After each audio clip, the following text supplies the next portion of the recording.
Bonjour, c'est Ursula Carr, soyez bénis. Alors je viens sonner la trompette une seconde fois aujourd'hui, le 9 août 2019.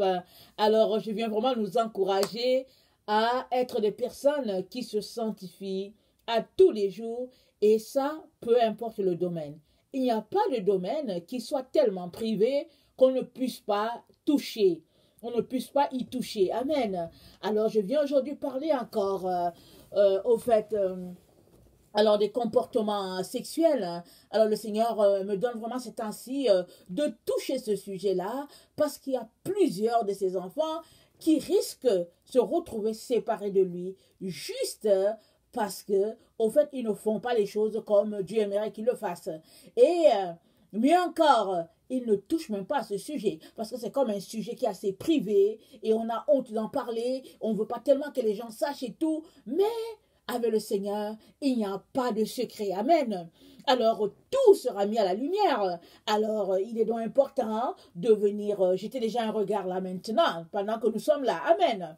Alors, voilà, aujourd'hui, je viens parler de Madame, Mademoiselle, tu n'es pas un animal. Amen. Alors, j'espère que les femmes sont contentes de savoir qu'elles ne sont pas des animaux. Amen. Alors, je viens aborder un sujet très, très, très délicat. Et comme je l'ai dit, c'est pas pour les enfants. C'est pas aussi pour les personnes qui ne sont pas mariées. Amen. Alors, évidemment, c'est pour les personnes qui ont, au fait, qui ont un comportement sexuel. Amen. Alors, voilà, je viens parler de Lévitique 20, 15 à 16, l'aspect de la sexualité qui est un peu la bestialité. Amen. Alors, on va jeter un coup d'œil là-dessus. Vous savez, avec notre Père, quand il veut que quelque chose soit abordé, il nous donne de l'aborder, il nous donne la grâce de passer à travers. Que le Seigneur donc vienne nous visiter par sa lumière, par son Esprit Saint. Amen. Alors, Lévitique 20, le verset 15 à 16 nous dit ceci. Si un homme couche avec une bête, il sera puni de mort, et vous tuerez la bête. Si une femme s'approche d'une bête pour se prostituer à elle, tu tueras la femme et la bête. Elles seront mises à mort, leur sang retombera sur elles. Amen. Alors Dieu a créé les humains pour que l'homme ait une relation sexuelle avec la femme, pour que la femme ait une relation sexuelle avec l'homme, qu'ils se marient, et puis que chaque homme ait sa femme et que chaque femme ait son mari. C'est dans ce sens-là que Dieu a créé l'homme, la relation sexuelle. C'est comme ça que Dieu la veut saine. Amen. Mais aujourd'hui, nous vivons dans un siècle où tout est libéral, tout est liberté. Amen. Alors, il y a des couples qui sont des échangistes. Ils n'ont pas de problème avec cela. Alors, monsieur et madame, ils invitent un couple à la maison. Ils sont déjà entendus. Alors, le monsieur, il va avec la femme de l'autre.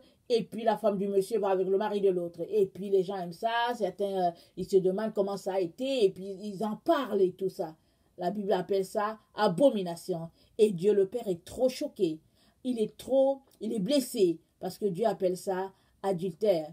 Et puis si c'est dans le cas des personnes qui ne sont pas mariées, ou bien en tout cas une personne qui n'est pas mariée dedans, Dieu parle de fornication, mais il parle vraiment d'abomination devant l'Éternel, de péché, et Dieu se détourne vraiment de telles personnes parce que, au fait, il nous a créés pour être des personnes saines, parce que Dieu est saint. Nous avons été créés à son image. Il nous revient vraiment de marcher à la crainte de l'Éternel, faisant ce qu'il nous a recommandé. Amen. Bon, nous savons que les chrétiens, ils ont compris cette vérité-là.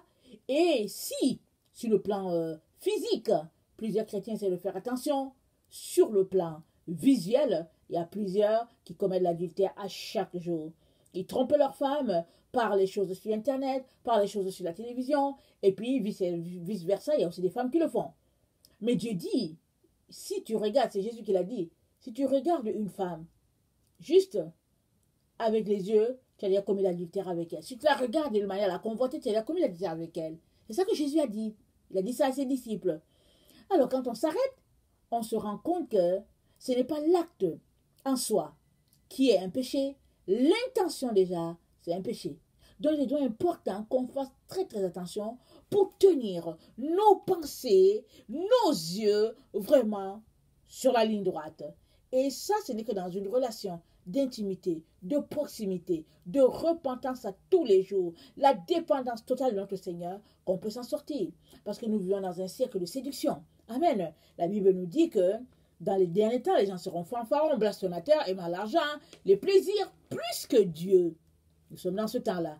Tout autour de nous nous montre que nous sommes dans ce temps-là. Le design des habits, vraiment les coupes des tasses, les coupes des verres, tout nous montre que tout a été féminisé. Alors la femme, l'être là que Dieu a créé et qui a été tiré d'Adam est devenu un objet sexuel pour les industries pour les industries, toutes sortes d'industries, les industries de mode.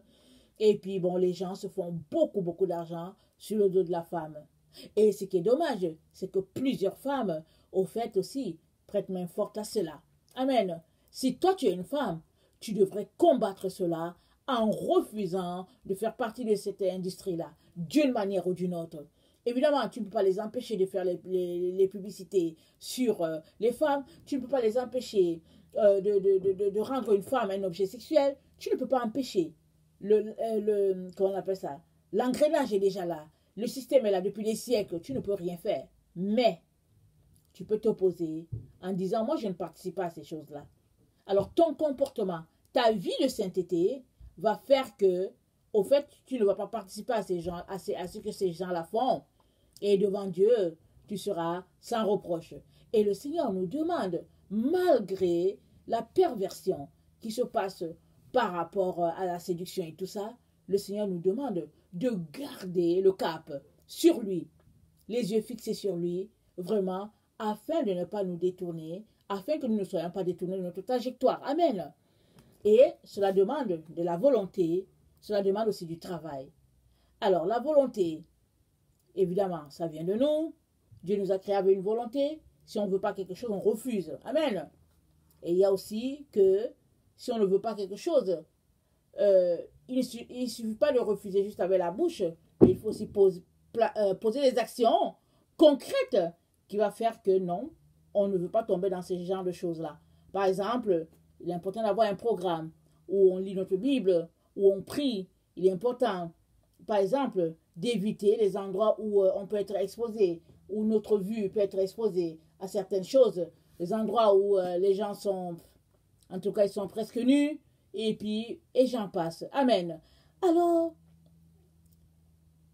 le Seigneur, donc, interpelle aujourd'hui ces filles à faire très attention parce que plusieurs risquent de se retrouver séparés de Dieu le Père, juste pour une affaire d'habillement, juste pour une affaire au fait de comportement sexuel, quoique étant marié. Amen.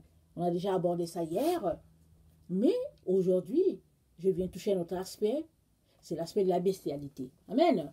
On vient de lire dans Lévitique les consignes que Dieu a dit, la barrière que Dieu a mis entre les humains et les animaux. Il a dit, il n'y a rien de commun entre les deux. Et si cela arrive, on tue l'un et on tue l'autre. Et leur sang retombe sur eux, c'est ce que le Seigneur Dieu le Père a dit. Alors ça, c'est quelque chose qui est déjà établi par Dieu le Père.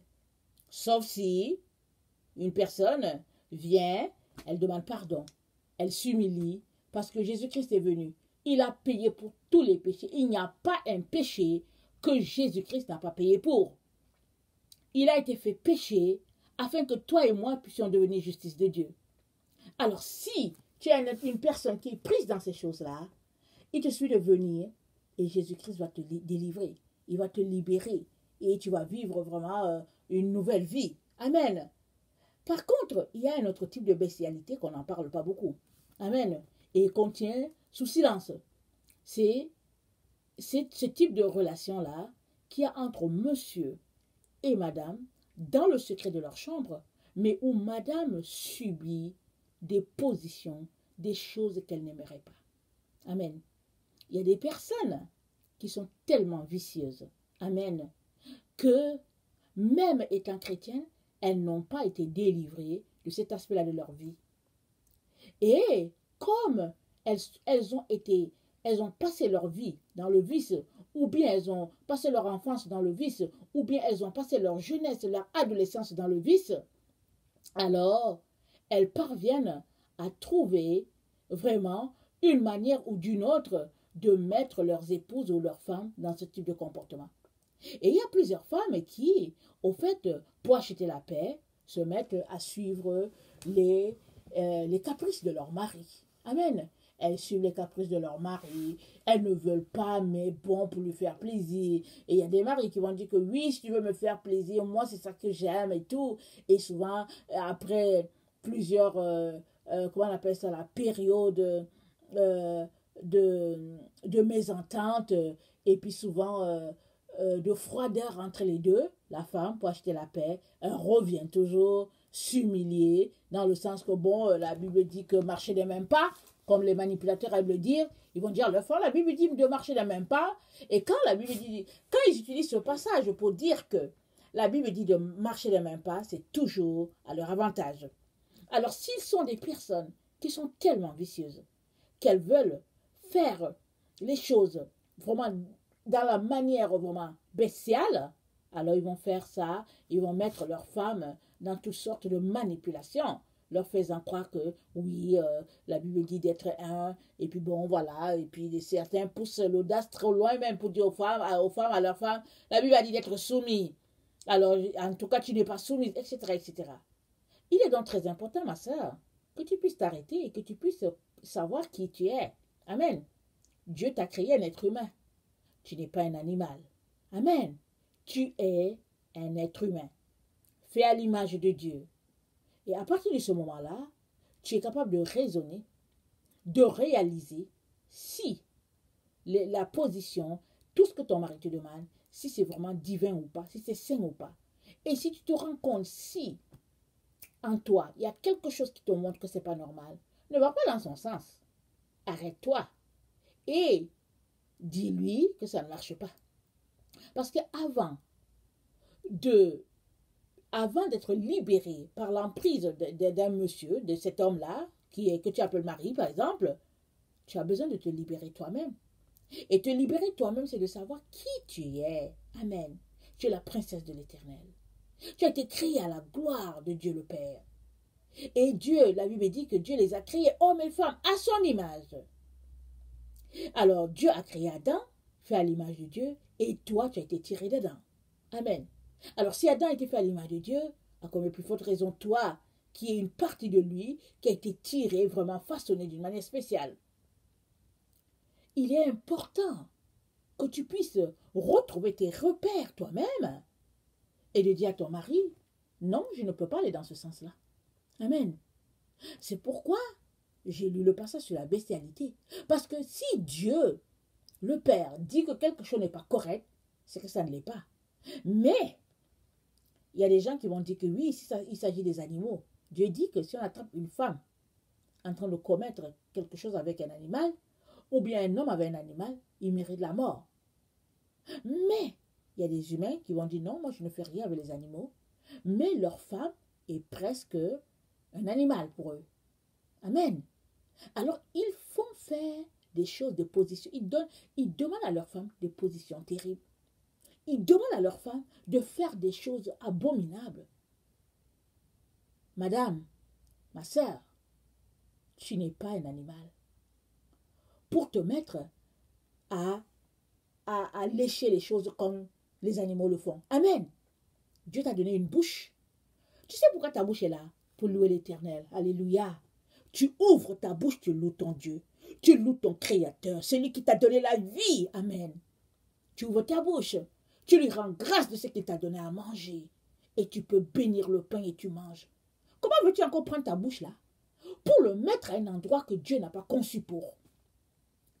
Pire encore, ce n'est pas Dieu qui a établi ces règles-là. C'est des démons. C'est des hommes démoniaques qui ont envoyé ça sur la terre.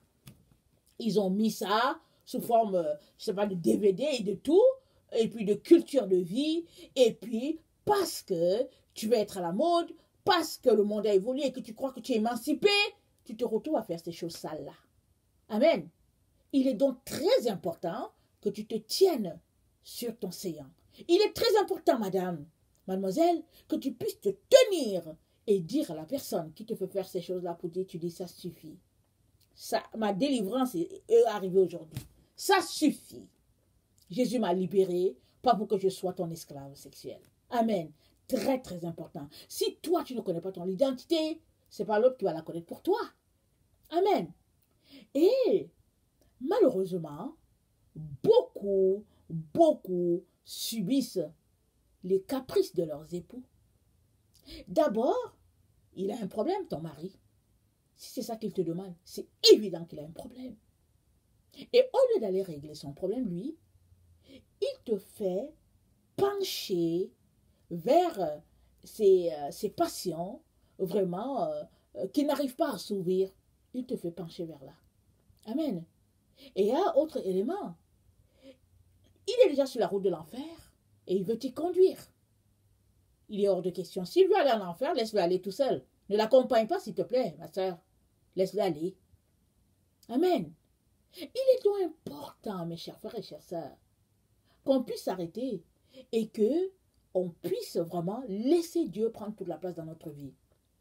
Je vous conseille, avant votre temps d'intimité avec ton mari ou bien mari et la femme, de prier. Quand on prie, quand on appelle Dieu dans ces moments-là, on lui donne tout. On lui donne notre aide, on lui donne tout. Et Dieu est présent. De toutes les manières que tu l'appelles ou pas, il est présent. Mais à partir du moment que tu l'invites par ta prière, tu es en train de réaliser par toi-même, et puis tu es en train de confesser à Dieu que Dieu, le Père, je veux faire les choses sous ton couvert. Je fais les choses sous ta protection. Je fais les choses sous ta lumière. À partir de là, s'il y a quelque chose qui n'est pas correct, l'Esprit de Dieu ne manquera pas de t'avertir. S'il ne le fait pas aujourd'hui, il va finir par le faire. S'il ne le fait pas demain, il va finir par le faire. Et même souvent, il va t'envoyer un sentiment de malaise. Tu vas te sentir mal. Tu vas dire, mais qu'est-ce qui se passe? Je faisais ces choses-là depuis. Comment se fait-il que maintenant, je me sens plus bien? Amen. Il est donc important qu'on puisse laisser Dieu être Dieu dans notre vie. Qu'on puisse laisser l'Esprit Saint faire son œuvre parfaite en nous. Amen. Parce que ce qui est de la chair est la chair, et ce qui est esprit est esprit. La Bible dit que il n'y a rien, il n'y a pas un lien entre les deux. Il dit la chair est chair, de telle sorte que tu ne puisses pas faire ce que l'esprit fait. Et si tu es dans l'esprit, tu ne peux pas faire ce que la chair fait. Parce que les deux vraiment sont vraiment opposés l'un à l'autre. C'est ça que la Bible dit. Dans Deutéronome 27, le verset 21, il est dit ceci. Maudit soit celui qui couche avec une bête quelconque. Et tout le peuple dira Amen. Amen, c'est ainsi soit-il. Alors, si Dieu a dit, il y a des choses que Dieu a prohibées. Il dit non, ça ne se fait pas. Alors, si ça ne se fait pas, il ne faut pas être tellement ingénieux qu'on se dit, bon, ok, Dieu dit que ce n'est pas possible, on va demander à un humain de faire comme feraient les animaux, par exemple. C'est ça, c'est là où l'humanité est rendue. L'humanité est rendue vraiment sans scrupule, sans respect pour l'être humain. Tellement ils ne respectent pas Dieu que ce n'est pas l'être humain qu'ils vont respecter. Mais toi qui es fait à l'image de Dieu, toi qui as une crainte de Dieu, toi qui es la lumière de Dieu, il faut que tu puisses t'arrêter, que tu puisses prendre ton courage à deux mains et dire à ton mari que non, on ne peut pas continuer comme ça. On doit changer les choses. On doit craindre l'Éternel et lui rendre toute la gloire qui est la sienne. Amen. 1 Corinthiens 6, le verset 9 dit ceci. 1 Corinthiens 6, le verset 9.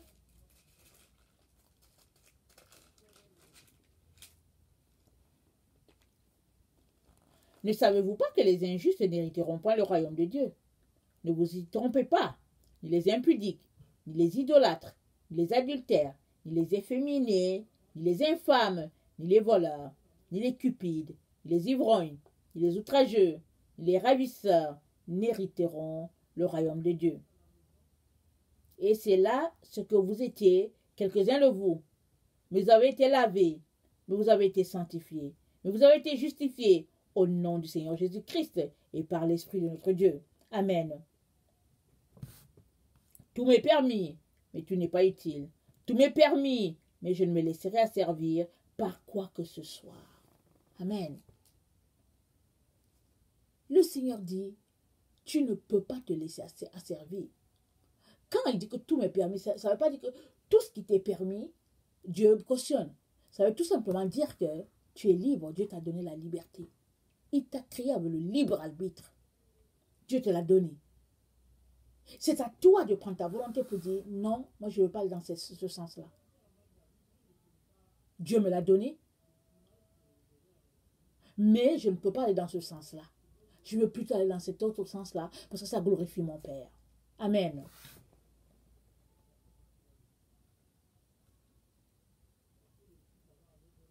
Éphésiens 5, le verset 3.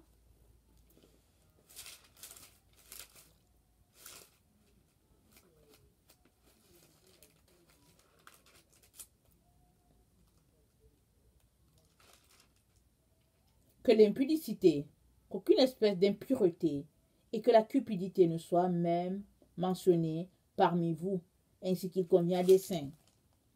Qu'on n'entende ni paroles déshonnêtes, ni propos insensés, ni plaisanteries, choses qui sont contraires à la bienséance. Qu'on entende plutôt des actions de grâce, car sachez-le bien, aucun impudique, ou impur, ou cupide, c'est-à-dire idolâtre, n'a d'héritage dans le royaume de Christ et de Dieu.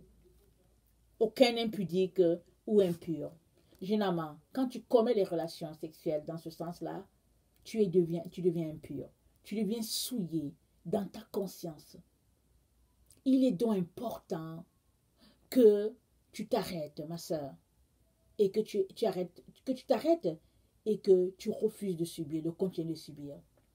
Il y a des personnes, elles sont tellement vicieuses que, parce que elles ne veulent pas aller vers une prostituée, par exemple, alors ils viennent faire les choses à leur faim. C'est à l'homme de se ranger. S'il ne veut pas se ranger, c'est-à-dire que s'il se fâche contre toi, madame, parce que tu ne veux pas faire les choses dans son sens et qu'il veut aller dehors, ça c'est son problème. Toi, tu dois tout faire pour ne pas te retrouver en enfer avec quelqu'un qui n'a pas réglé ses problèmes vicieux. C'est quelqu'un qui a besoin de sortir, d'être délivré de ses vices. Amen. Alors, s'il refuse d'être délivré de ses vices, qu'il ne t'emporte pas dans sa déchéance. Amen. Il est important que tu règles ce problème-là, ma sœur. Colossiens 3, le verset 5 à 6.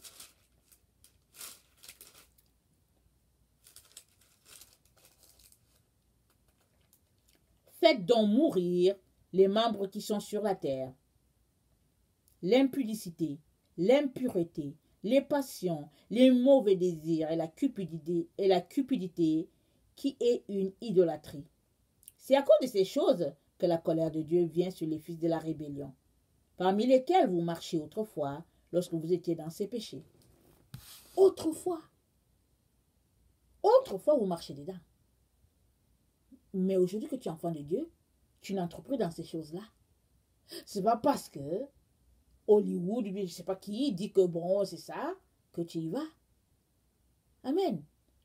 C'est important de s'arrêter, de se demander, mais comment faire pour que nous soyons purs sur tous les plans? Et la sexualité est l'un des domaines dans lesquels Satan se camoufle beaucoup dans les couples chrétiens. Et où les chrétiens commettent toutes sortes d'abominations, mais sous le couvert qu'ils sont mariés, ils laissent ça aller comme ça. Mes chers frères et chères sœurs, sanctification, tolérance zéro envers le péché, envers toute impureté. Que tes yeux soient purifiés. Jésus-Christ a dit quoi? Il dit, si tu as besoin de collyre pour tes yeux, viens, je t'en donnerai. C'est ça qu'il dit à l'église de Laodicée. Il dit, tu te vantes. Tu dis que tu es riche, tu n'as besoin de rien. Il dit, tu es aveugle, tu es nu. Et puis, tu n'as pas, t'as pas d'argent. Tu es pauvre. Mais toi, tu penses que tu as toutes ces choses-là, que tu te satisfais, que tu n'as pas besoin de Dieu. Alors, tu t'es retrouvé à commettre toutes sortes, vraiment, d'impuretés reliées à toutes sortes de cupidités, parce que c'est là que notre monde est rendu.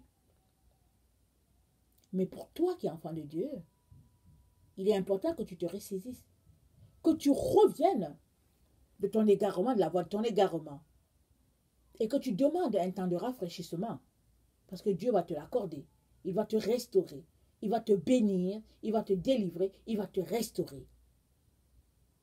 Mais il faut que tu viennes. Parce qu'avant de demander la bénédiction divine, tu as besoin de te délivrer de toutes ces choses-là. Amen.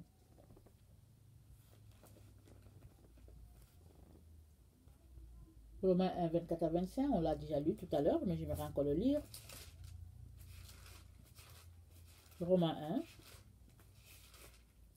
1, 24 à 25. C'est pourquoi Dieu les a livrés à l'impureté selon les convoitises de leur cœur, en sorte qu'ils déshonorent eux-mêmes leur propre corps.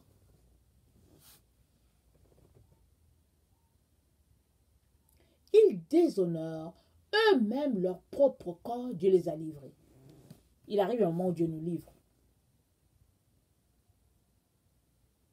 Vraiment, si c'est quelque chose, si vous m'écoutez, et c'est quelque chose que vous faites, vous pratiquez chez vous, vraiment de la sexualité débridée, alors demandez-vous pardon réciproquement, priez pour que Dieu vienne vous purifier et vous sortir de là.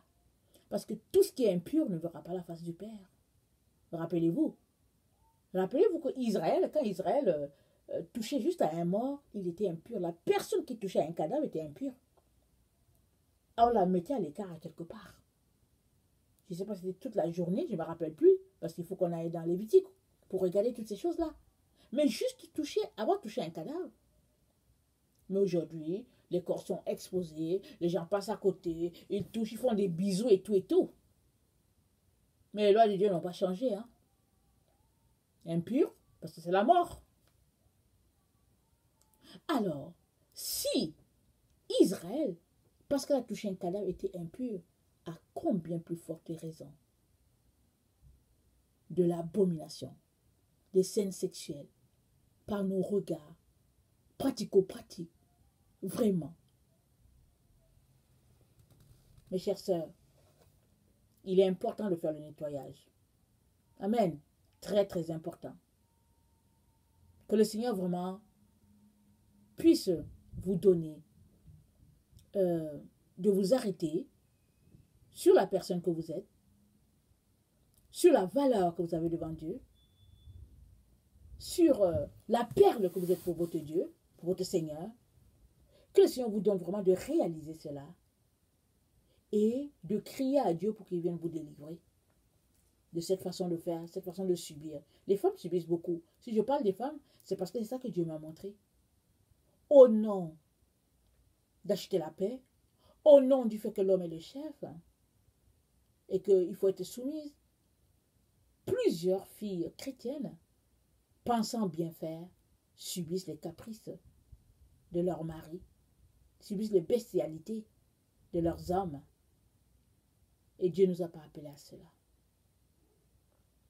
Dieu est saint, il est pur. Il peut t'avoir créé, toi, à son image. Et pour toi, il a désigné que tu dois faire les choses comme les animaux. Les animaux, c'est les animaux. Les animaux, ils font les choses comme les animaux, c'est des animaux. Mais tu n'es pas un animal. Alors si ton mari n'est pas capable de te respecter, de te prendre comme une princesse, de te traiter comme il doit te traiter dans votre sexualité, alors il n'a qu'à laisser. Amen. Il n'a qu'à laisser. Tu dois garder le cap dans la pureté. Amen. Très, très important. Il s'agit de ton ciel. Il s'agit de la présence de Dieu. Il s'agit de ton éternité. Jusqu'où vas-tu descendre pour que ce monsieur-là soit satisfait? Parce qu'il ne sera jamais satisfait. Parce que la satisfaction, elle va de pair avec la sainteté. Si quelqu'un a du plaisir, sans que ce soit quelque chose de saint, ou si quelqu'un a du plaisir et que Dieu appelle ça abomination, alors ce plaisir n'est que caduque. Ce plaisir n'est pas plaisir du tout. Ce plaisir devient idolâtrie. Et non seulement l'idolâtrie est condamnée par Dieu, mais dans une situation comme ça, il y a idolâtrie, il y a bestialité, il y a mépris de la personne. Et il y a un lien vraiment de péché, un lien terrible. Que le Seigneur vraiment nous vienne au secours et qu'il nous donne vraiment de nous retrouver en tant que femmes, d'être dignes de ce que nous sommes et de travailler dans la douceur de manière à ce que la sainteté soit de rigueur chez nous. Il est important de parler avec droiture, avec franchise à l'autre personne pour lui dire non, je ne vois plus les choses comme ça. Ce n'est pas sain, ce n'est pas pur. Honorons Dieu. Mes lèvres, c'est pour louer mon Dieu. Et si un grain de riz, c'est pour manger mon riz. Ce n'est pas pour que le Seigneur bénisse sa parole. Amen. Si toi tu es quelqu'un qui ne connaît pas le Seigneur, je viens te dire que Jésus-Christ est mort pour que tu puisses vivre une sexualité pure et saine. Pour cela, tu as besoin de faire de lui ton sauveur et ton maître. Il ouvrira tes yeux et tu réaliseras que Dieu est celui qui t'a créé, il a tout créé, il devrait être au centre de tout. Dieu ne peut pas avoir créé l'humanité et que l'humanité aille à la dérive comme ça. Il avait un plan merveilleux de salut. Et il est important qu'on retourne à l'origine. Et l'origine, c'est quoi? C'est au jardin d'Éden. Parce que, qu'est-ce qui s'est passé? Adam et Ève ont été chassés du jardin d'Éden. Dieu a fermé, il a mis un chérubin pour empêcher qu'ils reviennent afin de toucher à l'arbre de vie. Et maintenant, c'est quiconque veut vraiment pour retourner au jardin d'Éden et consommer l'arbre de vie. Je viens t'encourager à désirer, à soupirer de toutes tes forces, à soupirer de vouloir consommer l'arbre de vie. Dieu te donnera d'y retourner. Amen. Que le Seigneur bénisse sa parole. Je vous aime beaucoup. Dieu davantage. Soyez bénis. Merci.